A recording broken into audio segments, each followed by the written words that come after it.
ભગવાન જગન્નાથની 147મી ઐતિહાસિક રથયાત્રાનું સ્વાગત ઠેર ઠેર જગ્યાએ મુસ્લિમો દ્વારા હર્ષોલ્લાસ અને કોમી એકતા સાથે કરવામાં આવ્યું હતું. ભારે ગરમીના કારણે ખૂબ જ મોટો બફાટમાં મુસ્લિમોએ તમામ યાત્રીઓને પાણીનો છંટકાવ ફુવારા દ્વારા કરવામાં આવ્યો હતો.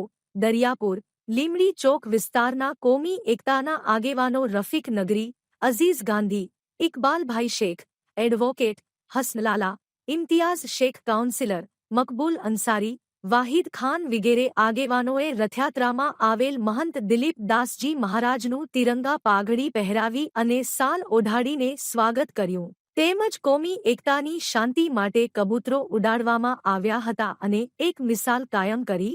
તે પ્રસંગે ગુજરાતના ગૃહમંત્રી હર્ષ સંઘવી તથા અમદાવાદ શહેરના પોલીસ કમિશનર મલિક સાહેબ તેમજ ઉચ્ચ અધિકારીઓનું મુસ્લિમ સમાજ દ્વારા સન્માન કરવામાં આવ્યું હતું. ત્યાર પછી રંગીલા ચોકી, શાહપુર વિસ્તારમાં એક્સ એમએલએ ગ્યાસુદ્દીન શેખની ટીમ દ્વારા દિલીપદાસજી મહારાજનું સ્વાગત કરવામાં આવેલ તેમજ કબૂતરો મહંત શ્રીના વરદ હસ્તે ઉડાડવામાં આવેલ.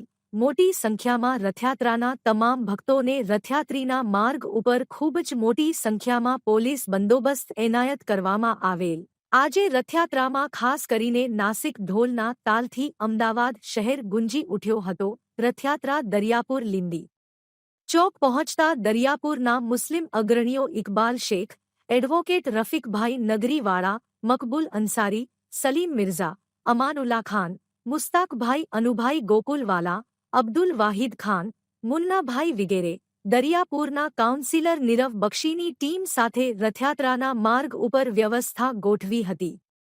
જગદીશ મંદિરના મહંત શ્રી દિલીપદાસજી તથા મંદિરના મેનેજિંગ ટ્રસ્ટી શ્રી મહેન્દ્રભાઈ જાનું ત્રિરંગી પાઘડી પહેરાવીને તથા સાલ ઓઢાડી ભવ્ય સ્વાગત કર્યું હતું અને શાંતિના દૂત એવા કબૂતરો ઉડાવી કોમી એકતાનો અને ભાઈચારાનો સંદેશો આપ્યો હતો.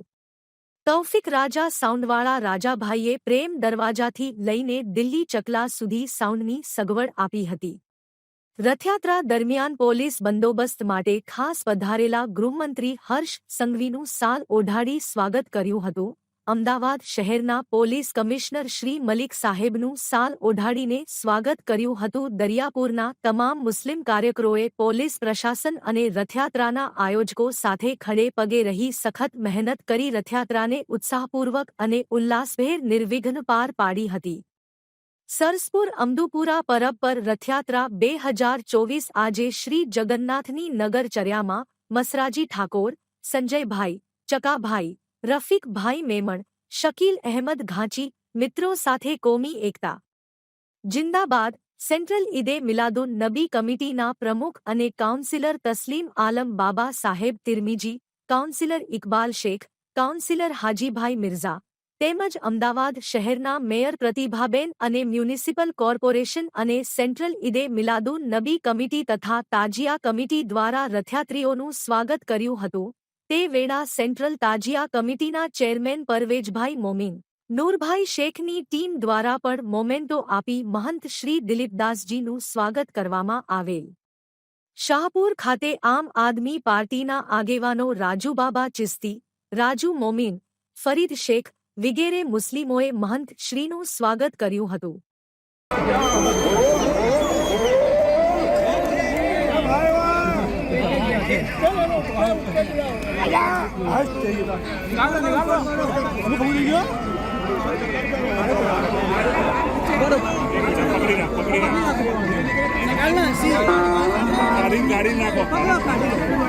ગાડી નાખો બરે ધીરે ધીરે લાગે નહીં.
काम देखते हुए नजर आते हैं। जब रथ यात्रा निकलती तो कौमी एकता की यहाँ के जो एमएलए ग्यासुद्दीन शेख वो एमएलए रह चुके हैं और यहाँ की जो आगे एक टीम बनाई जाती है जो कि रथ